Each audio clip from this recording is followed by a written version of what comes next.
Assalamualaikum warahmatullahi wabarakatuh. Adik-adik mahasiswa mata kuliah pendidikan kewarganegaraan, selamat bergabung di semester akhir 2022-2023. Pekan pertama, saya ingin menyampaikan kontrak pembelajaran terkait materi, metode, dan indikator penilaian mata kuliah kita.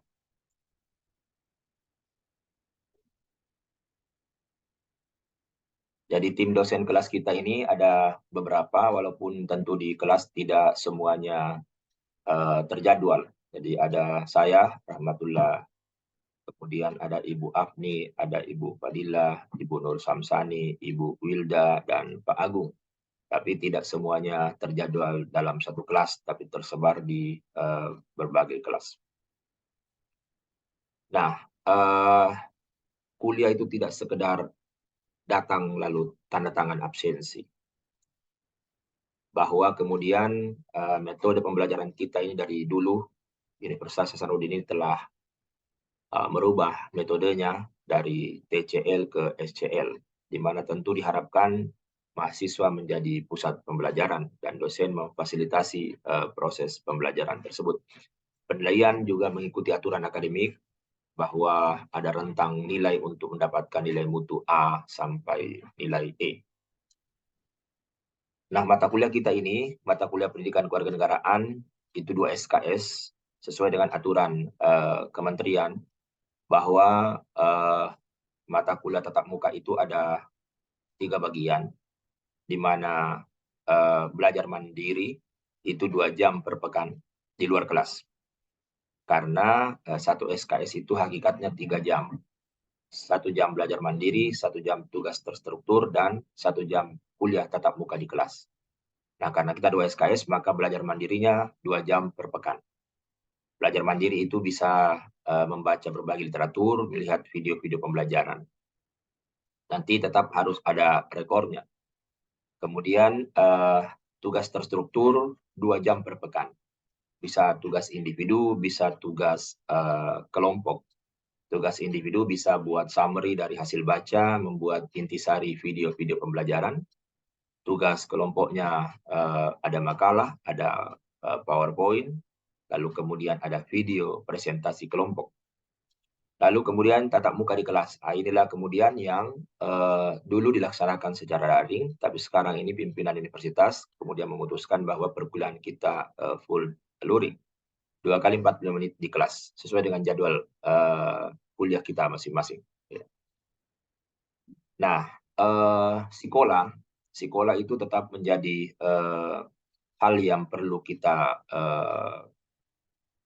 ikuti, dalam artian bahwa tidak seperti di masa daring, di mana sekolah betul-betul menjadi media utama, tapi karena kita ada di kelas sekarang ini, maka sekolah tetap menjadi media pendukung. Nah, adik-adik harus masuk di sekolah sesuai dengan kelas kita masing-masing. Nanti saya akan buatkan video khusus terkait itu dan link sekolah kelas kita masing-masing. Saya akan kirim ke WA group masing-masing kelas.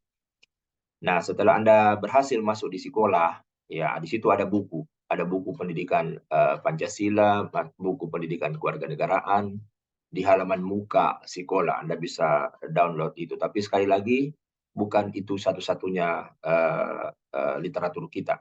Adik-adik bisa mencari banyak dari berbagai sumber, ya. Kemudian membuka menu alur pembelajaran. Jadi menu alur pembelajaran pekan pertama di situ tentu ada file dari kontrak pembelajaran kita, ada rencana pembelajaran semester, ada jadwal kuliah. Kemudian setelah itu setelah membaca diharapkan pahami semua isi dari file-file tersebut, ya.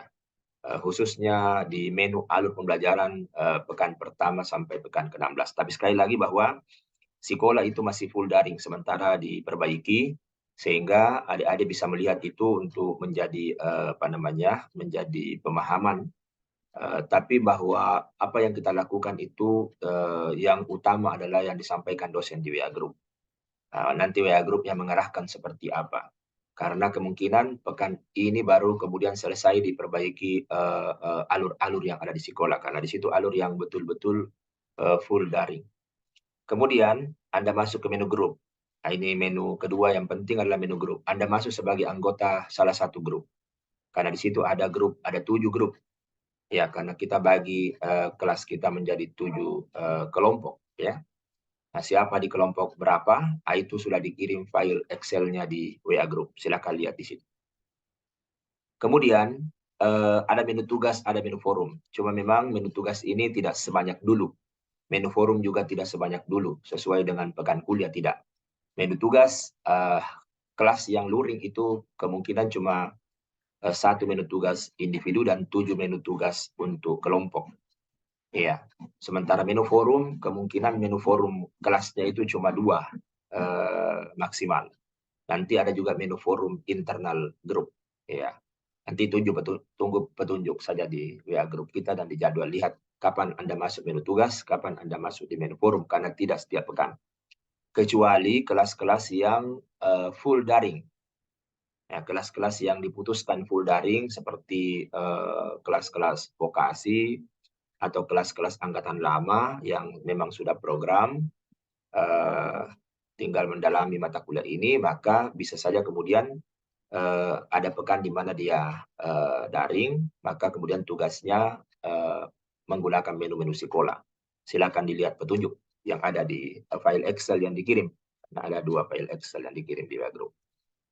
Nah, ini materi pembelajaran kita. Sekali lagi bahwa materi itu ada di sekolah, ya. Di menu alur pembelajaran. Di situ Anda baca sebelum hari kuliah kita, sebelum jadwal kuliah. Tapi sekali lagi, kalau itu ternyata tidak sinkron, karena belum diperbaiki sekolahnya, maka petunjuk di WA Group, materi-materi yang ada di WA Group itu yang utama. Kemudian ini penting, jadwal kuliah kita itu sangat penting. Ada jadwal yang kami sudah kirim, itu jadwal yang sudah kita sesuaikan dengan bertepatannya pekan kuliah dengan hari libur.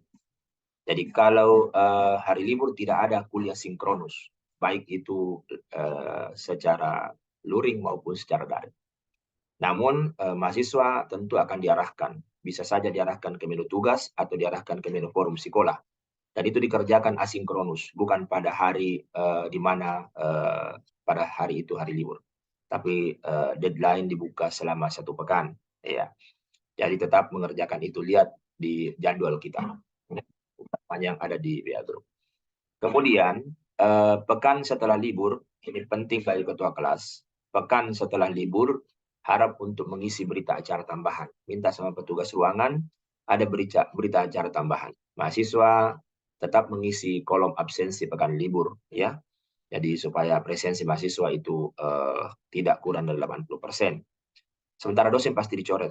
Dosen pasti dicoret, sehingga kemudian untuk dianggap hadir adalah berita acara. Kalau tidak ada berita acara berarti tidak dianggap hadir dosennya. Sehingga ketua kelas penting ini. Silakan Anda mengambil berita acara, isi bahwa kita mengerjakan tugas di mana, di menu tugas sekolah atau di menu forum. Sehingga kemudian baik dosen maupun mahasiswanya bisa dipresensi di Neosia. Kira-kira begitu. Nah, ini materi-materi pembelajaran kita, identitas dan integrasi nasional. Kalau kita mau simpul ini sama dengan kalau kita bicara Bhinneka Tunggal Ika. Jadi Bhinneka itu sebuah realita, sementara Tunggal Ika itu sebuah cita-cita.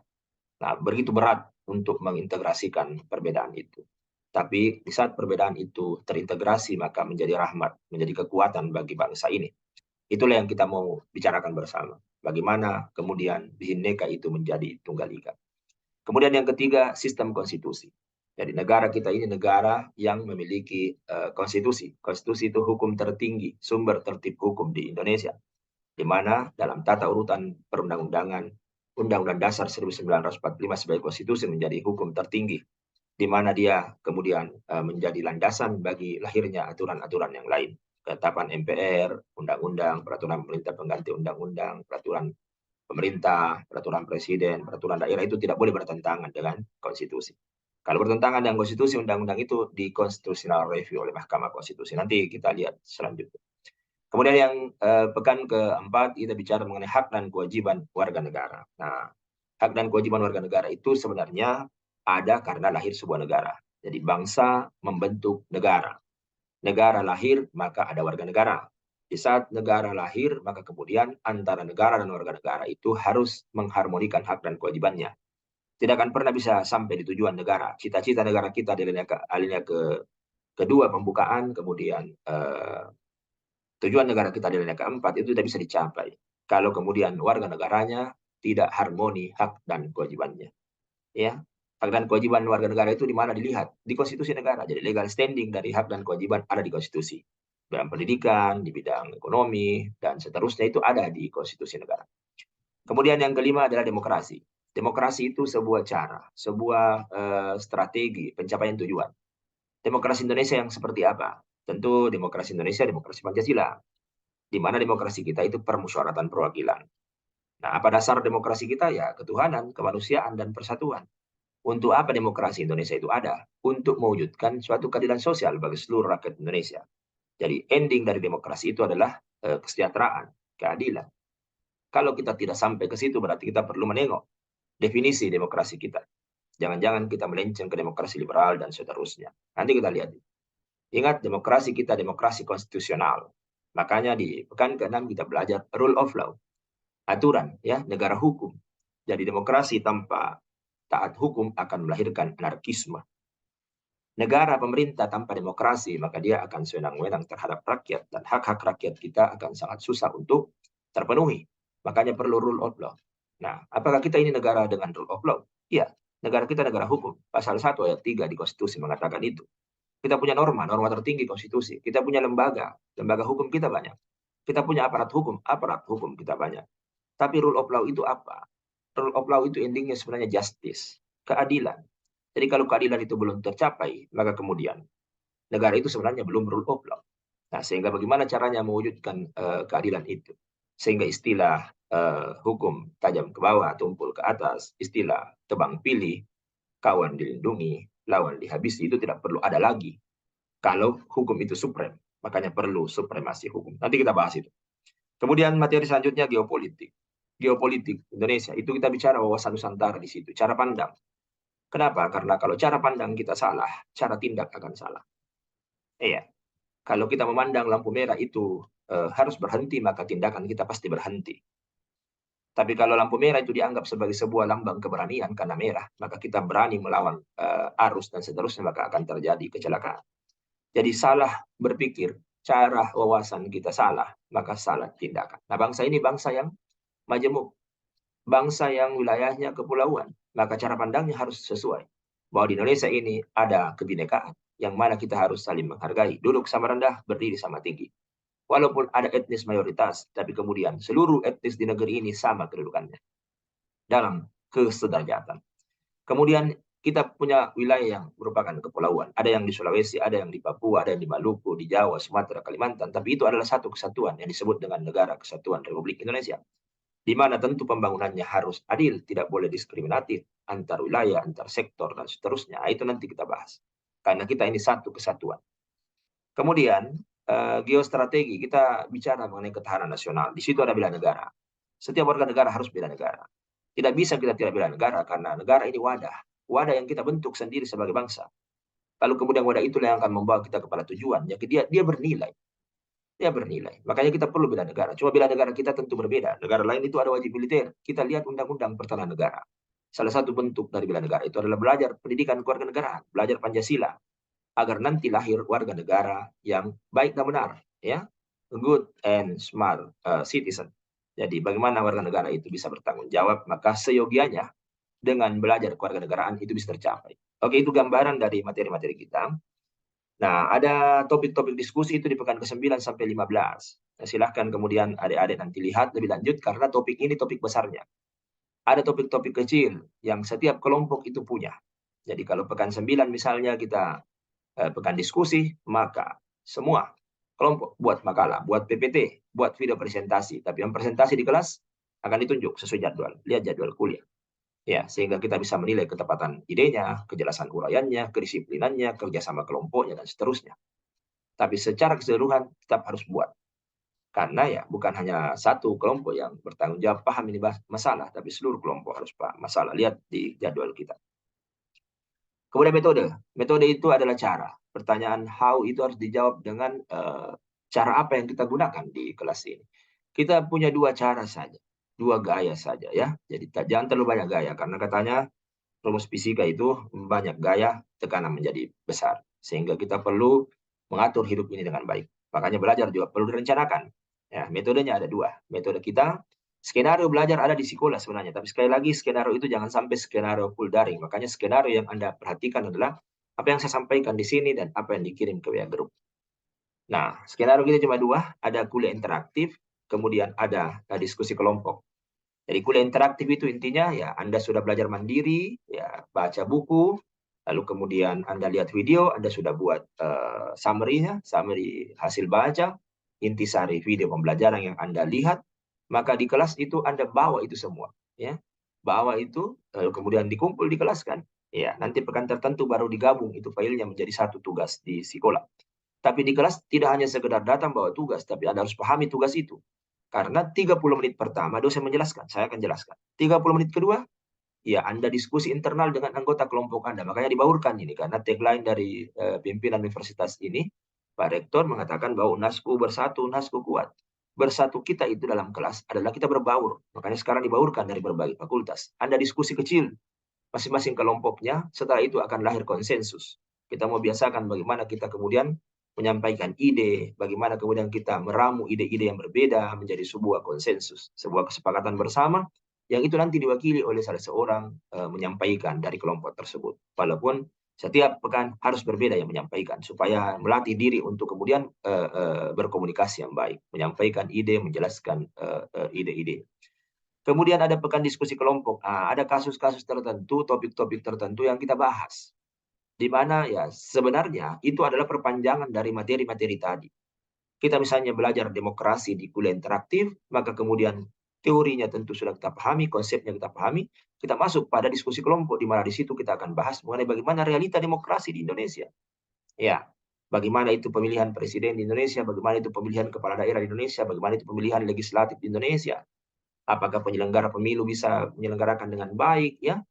Ibarat wasit dalam sebuah pertandingan, jangan wasit hanya berpihak pada satu tim misalnya dan seterusnya. Itu silakan nanti kita diskusikan. Tapi ingat, mahasiswa tidak boleh ada pada keberpihakan salah satu opini yang berkembang di masyarakat. Tapi dia harus kemudian berada pada garis tak berpihak, dia melihat dari berbagai sudut pandang dan akhirnya dia bisa memberi solusi.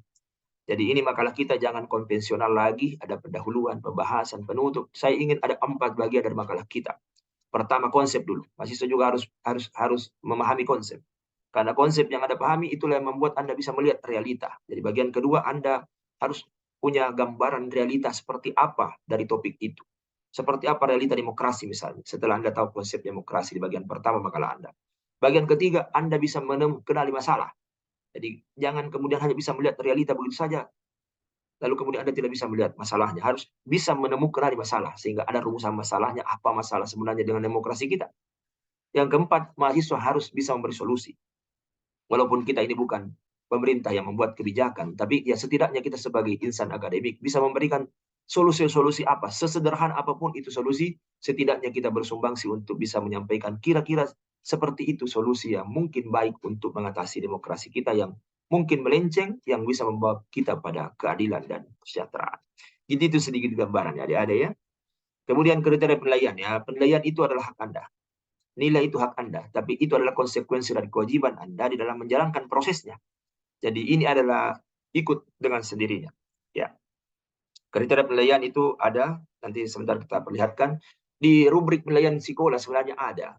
Tapi sekali lagi jangan sampai rubrik itu untuk daring. Saya sementara ini memperbaiki sistem di sekolah. Mudah-mudahan cukup waktu untuk mengejar itu. Tapi kan untuk sementara petunjuk-petunjuk lewat video pembelajaran, petunjuk-petunjuk di grup itu saya pikir cukup dulu untuk mengarahkan kelas ini. Kemudian tes formatif, kita akan ujian kita. Di sekolah ada soal yang sudah tersedia, kita akan ujian via sekolah, tapi kita lakukan di kelas. Kita lakukan di kelas, supaya tidak seperti dulu. Ujian di sekolah, tapi di rumah. Berjejerlah seluruh buku di samping Anda, lalu kemudian Anda menjawab itu dengan benar, tapi melihat buku. Nah, ini kita mau lihat ya, seperti apa hasil belajar setelah kita ujian di kelas, bukan di rumah masing-masing. Oke, saya pikir itu gambaran umumnya. Saya akan coba saya akan coba menampilkan secara khusus mengenai kuliah interaktif kita. Nah, kuliah interaktif kita ini perlu saya sampaikan bahwa materinya kan ada 7.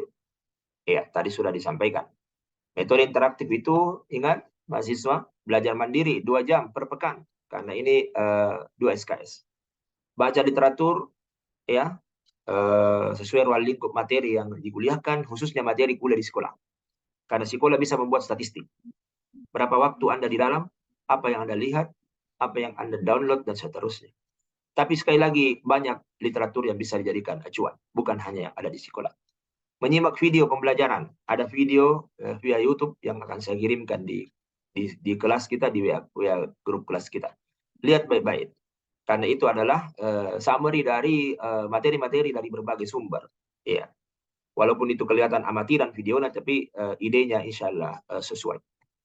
Kemudian yang kedua adalah buat tugas terstruktur. Ini bukan maunya saya sebagai dosen, tapi ini adalah aturan dari kementerian. Setidaknya kita bisa menjalankan peran kita sebagai mahasiswa, begitupun kita sebagai dosen, sehingga nanti pertanyaan di hari kemudian itu bisa lebih ringan dijawab. Ya. Jadi 2 jam per SKS per pekan. Anda buat tugas, itu haknya mata kuliah ini. Ya, makanya berat memang menjadi mahasiswa, itu pilihan yang berat. Yang hanya Anda bisa menjalankannya, yang lain kan akhirnya tidak lulus masuk di Unhas. Ya. Jadi buat intisari video itu bagian pertama tugasnya. Bagian kedua tugasnya buat paper individu sesuai dengan hasil baca tadi, sesuai dengan submateri yang ditugaskan. Jadi satu saya tugas, tapi ada 2 bagian di dalam, 2 halaman lah, ya. 1 halaman intisari video sesuai dengan videonya. Kalau 5 video, 5 intisarinya. Karena nanti ingat, ya harus Anda bisa jelaskan di kelas kalau ditunjuk, ya. Karena sesekali saya akan menunjuk, ya.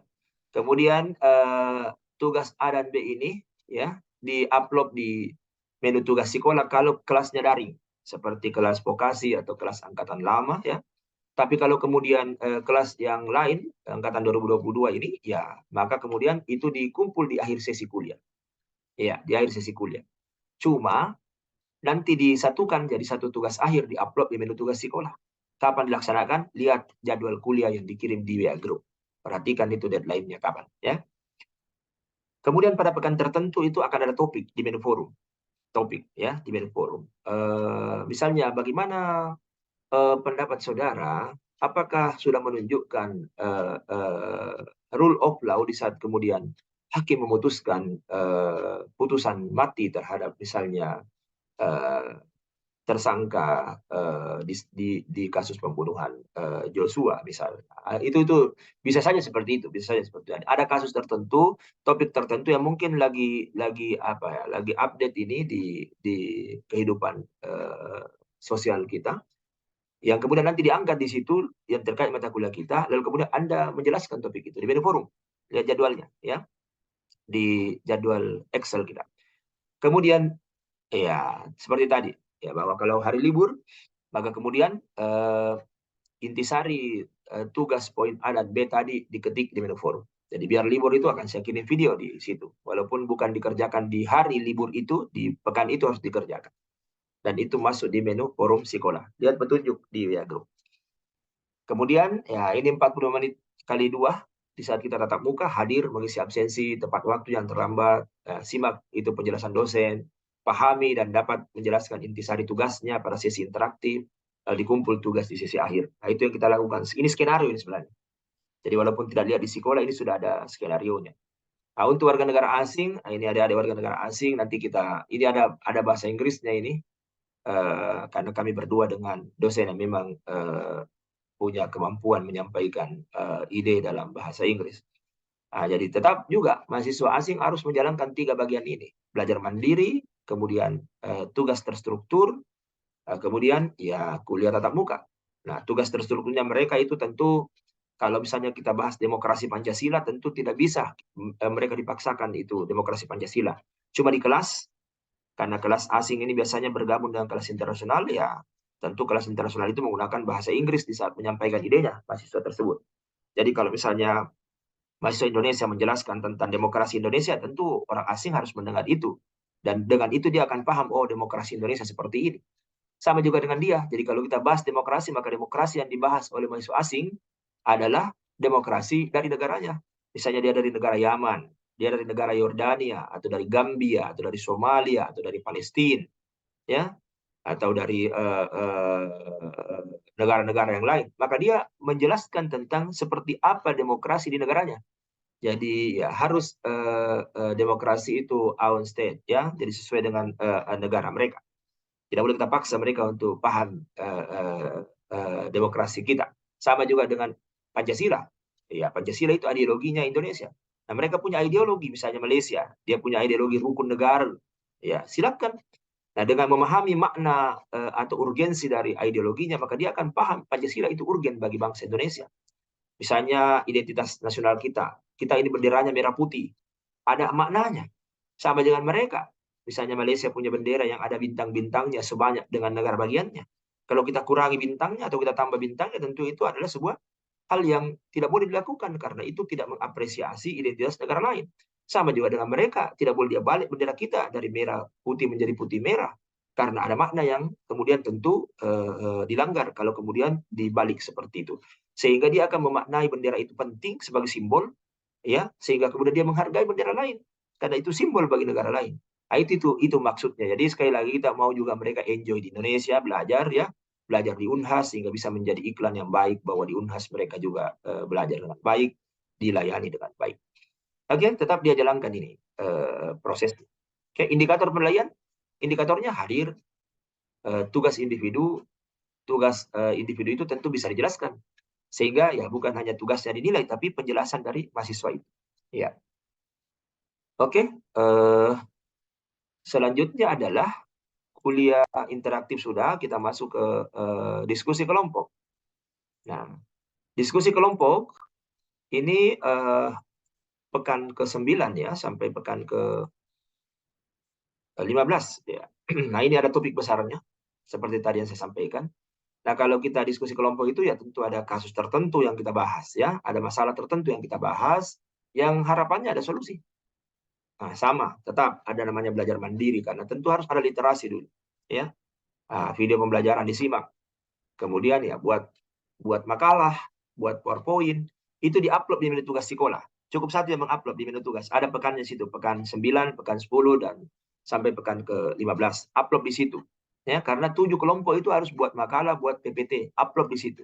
Nama filenya jangan terlalu panjang. Tulis saja itu. Makalah kelompok 1, PPT kelompok 1, makalah kelompok 2, PPT kelompok 2, supaya saya langsung bisa lihat, oh ada yang tidak kumpul misalnya. Ingat, ada deadline di situ. Deadline-nya sesuai dengan hari kuliah. Lewat dari jam kuliah, hari kuliah, jam kuliah, maka tidak. Seharusnya deadline-nya itu sebelum hari kuliah biasanya. Ya, karena kita ingin ini ada sebelum kita kuliah. Ya, sehingga nanti lihat saja deadline. Kapan deadline-nya, ikuti deadline. Ya, pasti itu harusnya sebelum jadwal kuliah berlangsung, itu sudah harus deadline. Ya, biasanya deadline pada hari kuliah itu di pukul 8 pagi kita seragamkan, biasanya sebelum pukul 7.30. Sebelum 7.30 itu deadline. Ya, di hari itu, hari kuliahnya. Kalau Senin ya Senin 7.30. Deadline-nya walaupun kuliahnya mungkin jam 1 dan seterusnya ya. Perhatikan deadline. Kemudian video presentasi. Nah, buat video presentasi ya setiap kelompok. Tapi video ini dikirim ke link Google Drive. Jadi ada link Google Drive di grup kelas ya. Ketua kelas punya tugas ini. Ingat, ketua kelas sudah ditunjuk. Ketua kelas harus jalankan tugasnya. Nanti setiap kelompok kirim ke situ. Makanya di Google Drive itu harus ada folder pekan, ya, folder pekan, dan kemudian video-video setiap kelompok itu ada di situ. Berarti 7 video. Ya. Tulis saja video kelompok 1. Jadi video kelompok 2. Jadi pekan tersebut ada 7 video. Kalau tidak berarti ada yang tidak masuk. Sudah ada penilaian di situ. Kemudian kalau pekan libur ya di menu forum internal grup. Itu beda. Kalau libur di interaktif maka akan ada penjelasan di menu forum. Sementara kalau libur bertepatan dengan diskusi kelompok, maka forum internal grup. Forum internal grup. Ada forum internal grup. Masing-masing kelompok kan. Masing-masing kelompok menjelaskan intisari makalahnya. Jadi pada saat libur tidak ada video. Jadi mahasiswa tidak perlu buat video presentasi. Tapi menjelaskan intisari makalahnya di menu forum internal grup. Tapi ingat, makalah PPT tetap ada. Harus diupload di menu tugas sekolah.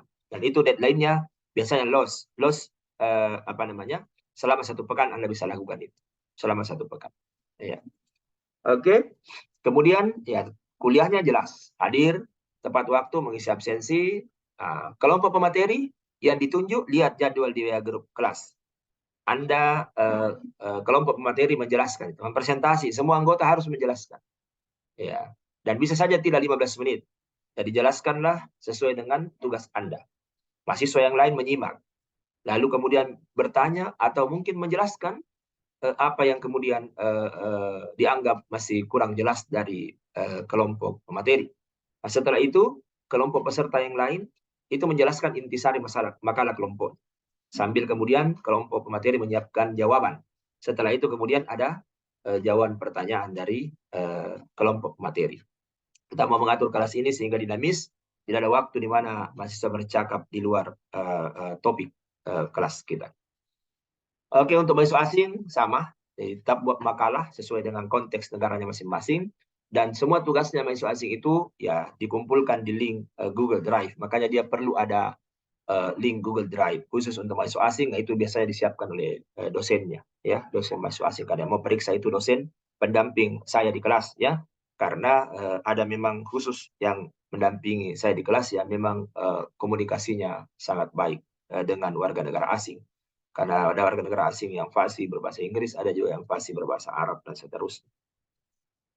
Oke, sekali lagi 4 bagian dari makalah itu. Tidak usah ada pakai bab pendahuluan dan seterusnya. Pokoknya dibuat saja 4 chapter, ya. 4 bagian ini ada teori, ada realita, gambaran realita, ada identifikasi masalah, lalu kemudian ada alternatif solusi. Ya, sehingga mahasiswa kita terbiasa untuk bersumbangsi, memberi solusi.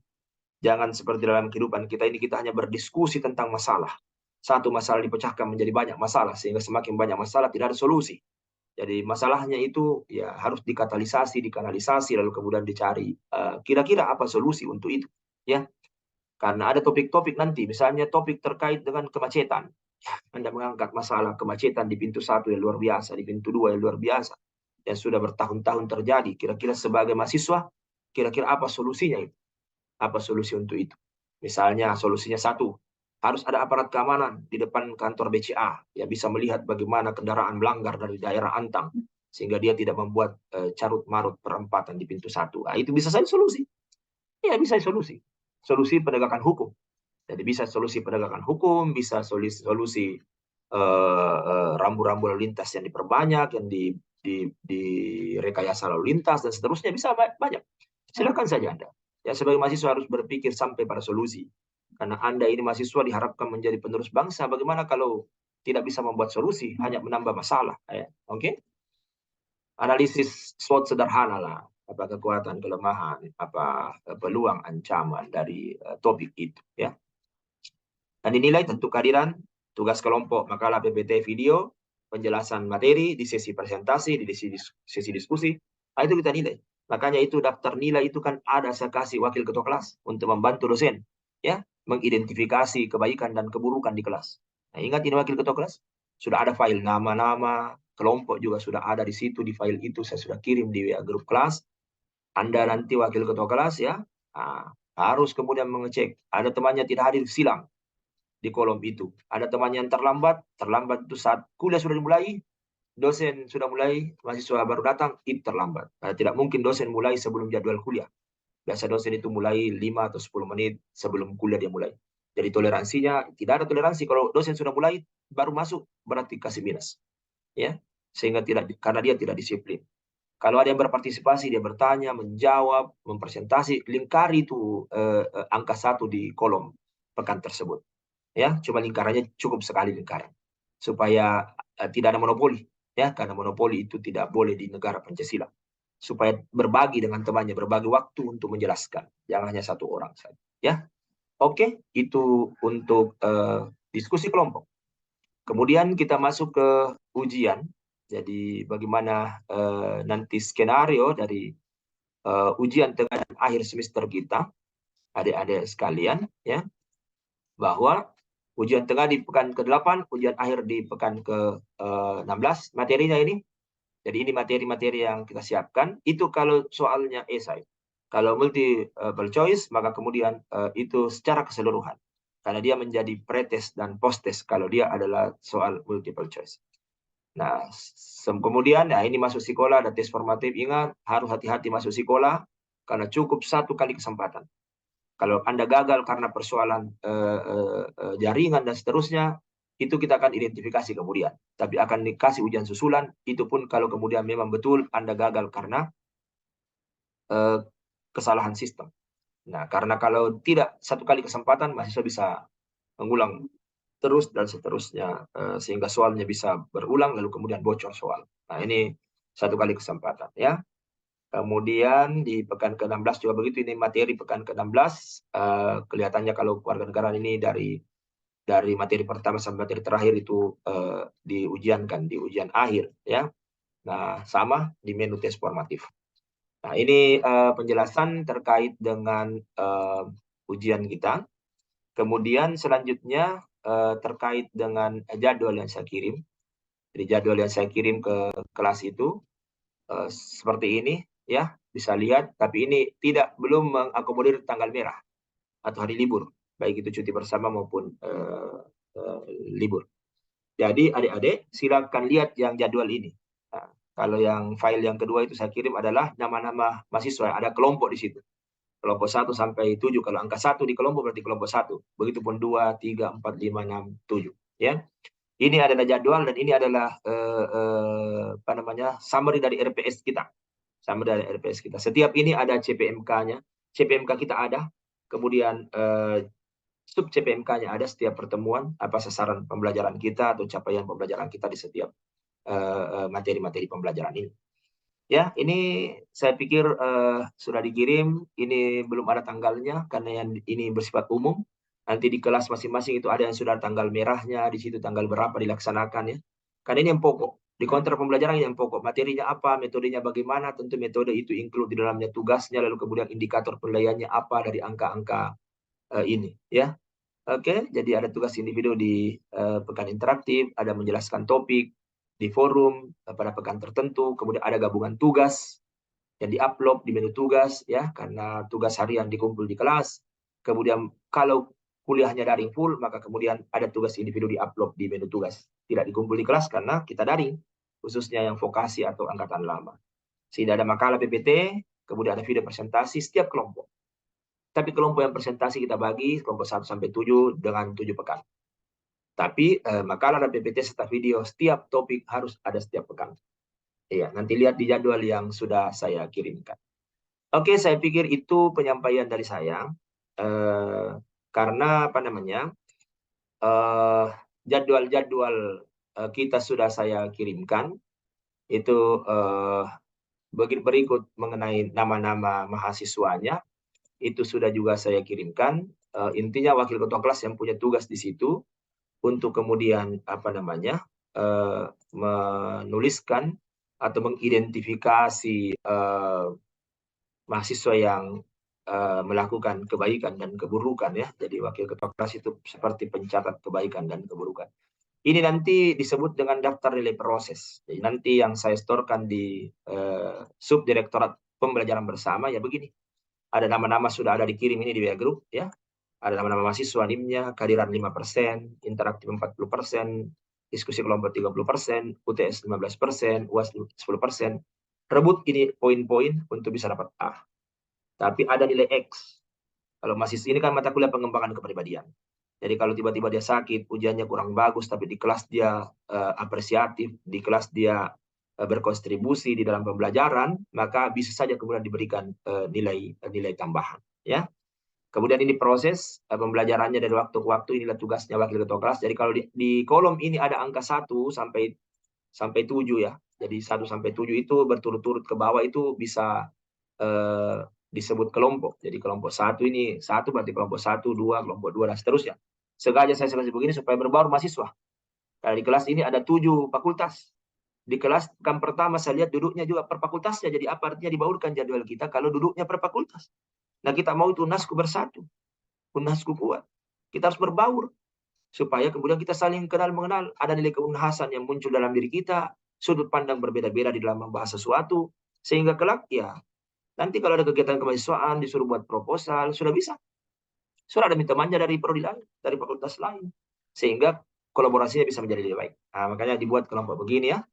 Jangan duduknya sama-sama dari prodi yang sama lagi, ya. Lulus SNMPTN dari kampung yang sama juga, tinggal di pondokan yang sama juga, tidak ada perkembangan, ya. Kita harus berbaur, itulah makna Bhinneka Tunggal Ika, ya. Oke, saya pikir cukup adik-adik, terima kasih. Dilihat baik-baik petunjuk ini karena inilah sebenarnya summary dari pekan pertama. Kalau dulu daring sebenarnya tidak perlu saya tatap muka di kelas, ya. Tapi karena kita ini sudah dianjurkan tetap muka, ya maka kita harus sami'na wa ata'na kepada pimpinan kita, ya. Oke, terima kasih. Alhamdulillah. Assalamualaikum warahmatullahi wabarakatuh.